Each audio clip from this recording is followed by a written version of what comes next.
kan, biasanya kalau kita lagi ngelakuin update sistem operasi di smartphone kita, pasti ada ekspektasi yang jelas gitu. Kita ngarepin fitur baru yang canggih, terus antar muka yang lebih mulus, dan pastinya baterai yang lebih awet. Iya, bener banget. Dan pembaruan itu pada dasarnya kan respon terhadap kebutuhan kita yang emang terus naik ya.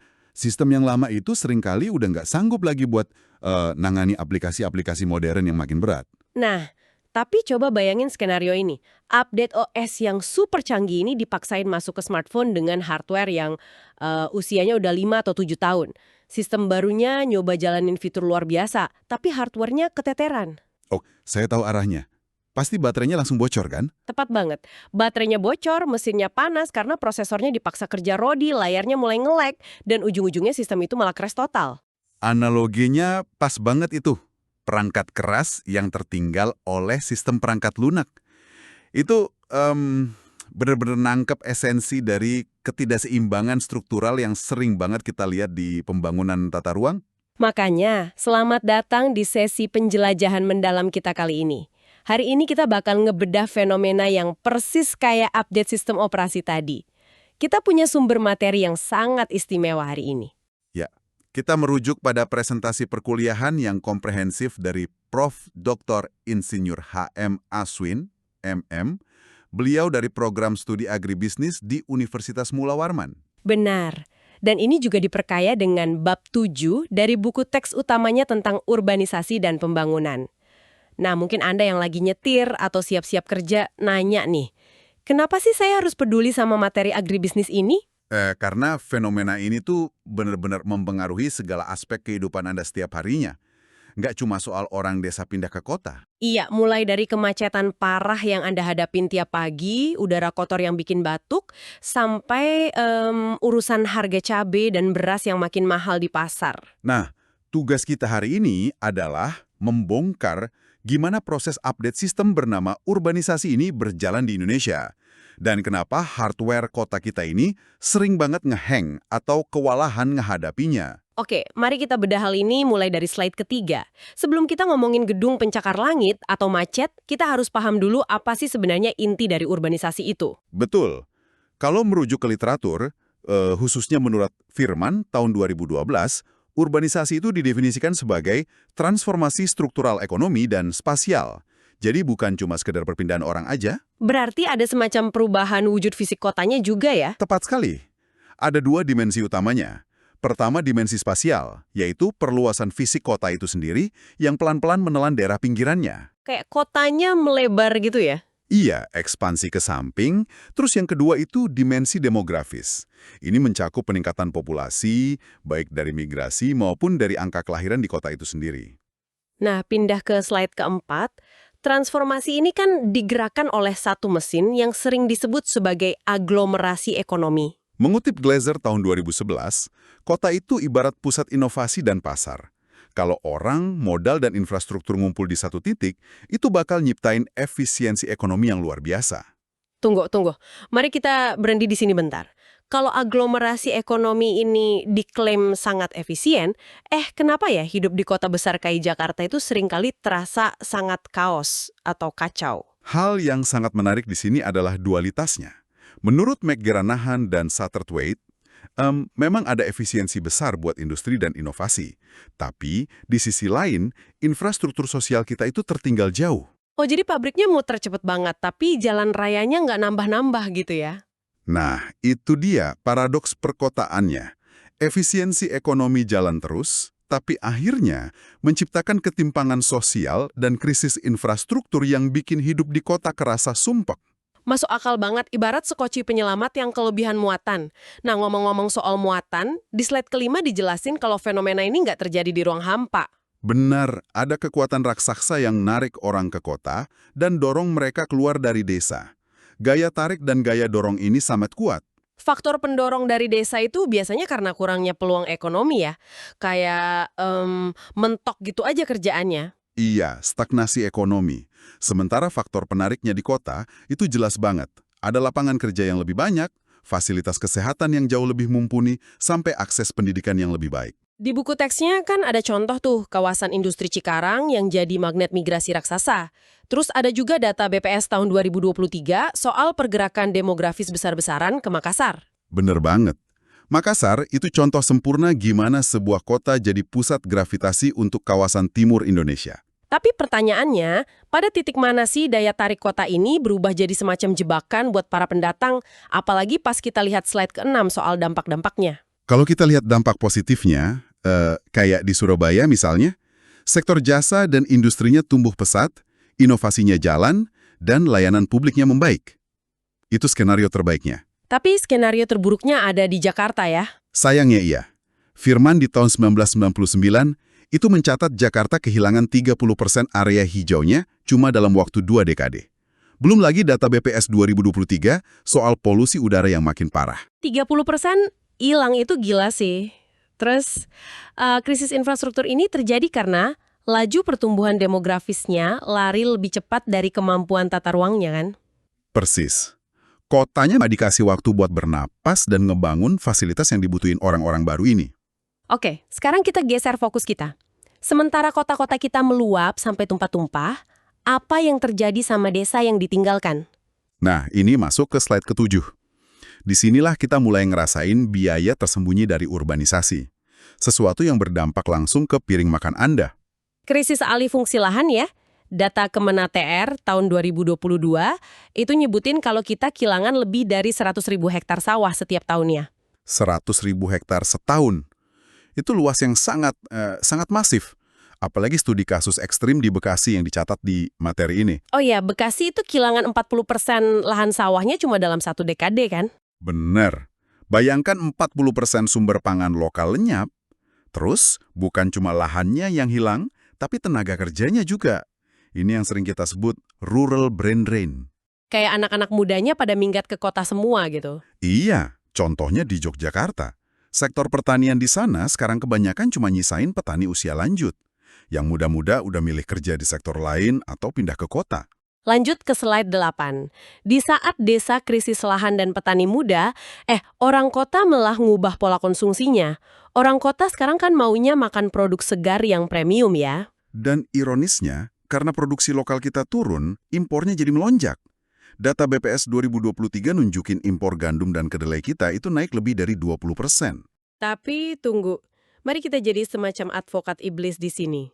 Bukannya impor pangan itu solusi praktis. Maksudnya, kenapa kita harus panik lahan sawah menyusut kalau kita toh bisa beli makanan dari luar negeri dengan murah?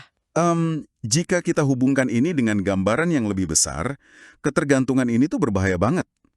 Menurut literatur, salah satunya Henderson tahun 2010, ini bukan sekedar soal uang.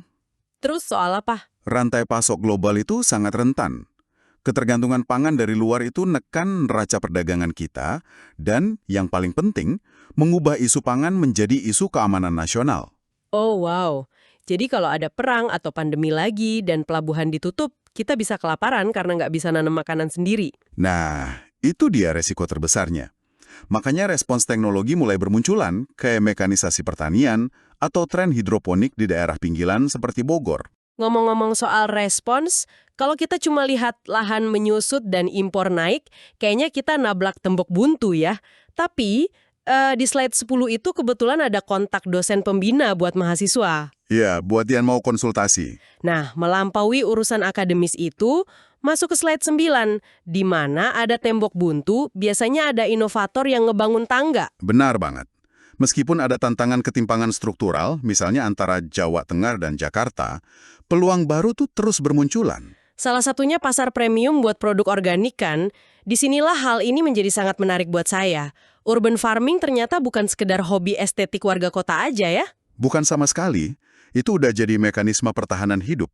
Di Bandung misalnya, inisiatif urban farming ini berhasil menyuplai 10% sayur lokal. 10% dari atap dan pekarangan rumah, itu keren sih. Terus rantai pasoknya juga mulai diinovasi sama startup kayak Tanihub atau Sayur Box ya. Betul. Mereka motong jalur tengkulak supaya petani dapat untung lebih besar dan konsumen dapat harga lebih masuk akal. Ini krusial, karena kalau lihat slide 11 dan 12, tren urbanisasi kita tuh nggak main-main. Tingkat urbanisasi Indonesia udah nyentuh 56,7% menurut BPS 2023 kan? Dan itu terpusat banget di Pulau Jawa. Maka dari itu, pemerintah juga turun tangan. Ada kebijakan LP2B atau lahan pertanian pangan berkelanjutan. Kayak program sawah abadi di Karawang gitu ya. Jadi sawahnya dikunci secara hukum biar nggak bisa dijadiin pabrik. Tepat. Dan ada juga program desa mandiri. Contoh suksesnya di Desa Ponggok, di mana mereka berhasil menekan angka migrasi dengan ngembangin pariwisata lokal. Jadi anak mudanya betah, karena di desa juga bisa dapat duit yang lumayan. Iya, itu instrumen krusial banget buat nyiimbangin angka 56,7% tadi. Berarti kita udah lihat secerca harapan di Ponggok sama Bandung nih. Masuk ke slide 13 dan 14, pertanyaannya sekarang, gimana kita merajut keberhasilan yang masih sporadis ini jadi strategi pertahanan nasional? Di slide ini, Prof. Aswin menguraikan 4 pilar strategi yang komprehensif. Pertama itu pendekatan kebijakan, optimalisasi tata ruang, dan ngasih insentif buat pertanian berkelanjutan. Jadi aturannya ditegasin, tapi petaninya juga dikasih insentif ya. Terus pilar keduanya? Pilar kedua itu penguatan desa melalui revitalisasi ekonomi dan digitalisasi. Ya kayak kolaborasi sama platform Tani Hub tadi. Oh, supaya desa nggak gaptek dan tetap nyambung ke pasar modern. Persis. Lalu pilar ketiga adalah integrasi desa dan kota.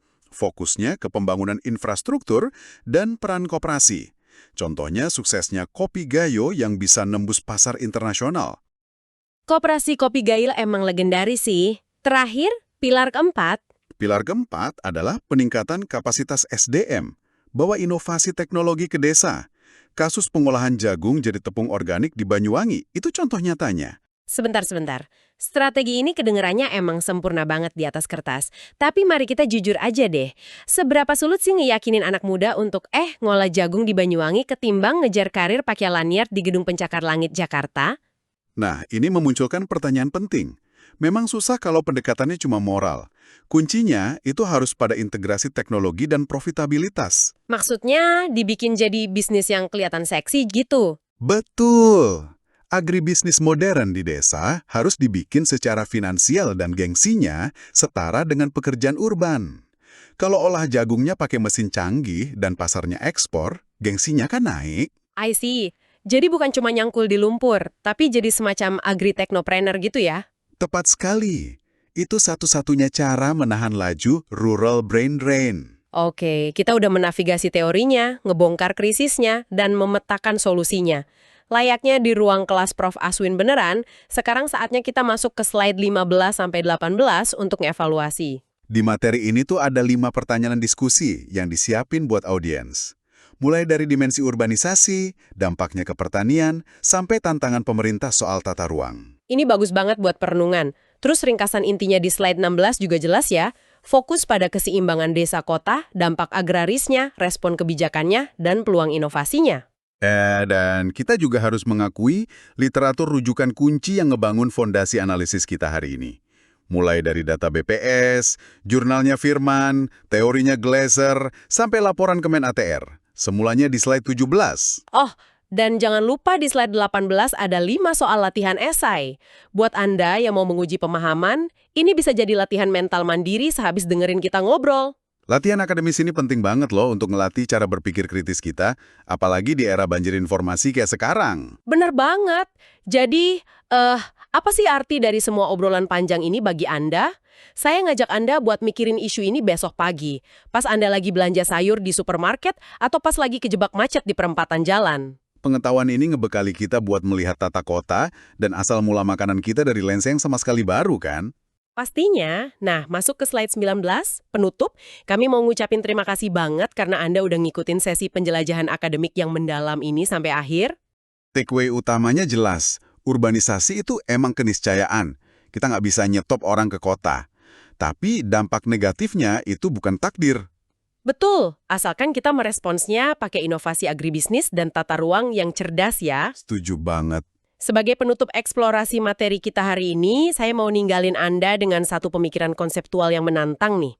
Coba bayangin, jika teknologi masa depan memungkinkan kita kerja dari desa terpencil dengan koneksi satelit instan. Terus, urban farming juga bikin kita bisa panen sayur di dalam gedung pencakar langit. Nah, itu dia.